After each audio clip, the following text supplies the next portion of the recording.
Arestado ang 8 nagbebenta umano ng mga signal jammer at 2 nagbebenta ng SIM card modem pool. Mari umanong magamit ang mga yan sa online scamming. Saksi, si Maki Pulido. Sa halagang 3,500 to 6,500 pesos, ibinibenta online ang mga nasabat na SIM card modem pool na ito.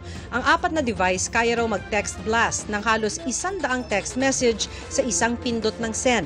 Nagagamit daw ito sa phishing o pagpapadala ng mga text message na may link para makuha ang personal information ng biktima ng mga online scamming.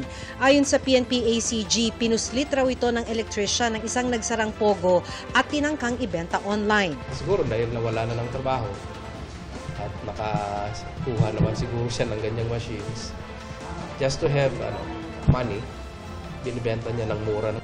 3,500 pesos ang benta kung 5 to 10 meters ang i-jam na signal, 52,000 pesos naman kung 500 square meters ang range. Itong signal jammers na to, ang sila sabi nitong mga nahuli natin ay nag-order din sila sa China.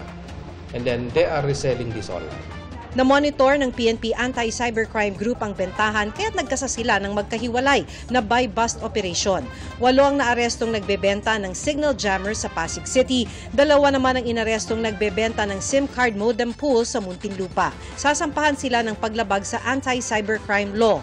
Highly regulated ang mga device na ito at kailangan ng permiso mula sa National Telecommunication Commission para makabenta at makagamit. Eventually, magagamit naman talaga ito sa krimen. So why not disrupt them while hindi pa nagagamit? Alam naman natin ngayon, maraming nabibiktima sa scam using this machine. So bakit hantayin pa natin makapag-scam sila? Para sa GMA Integrated News, ako si Maki Pulido, ang inyong saksi.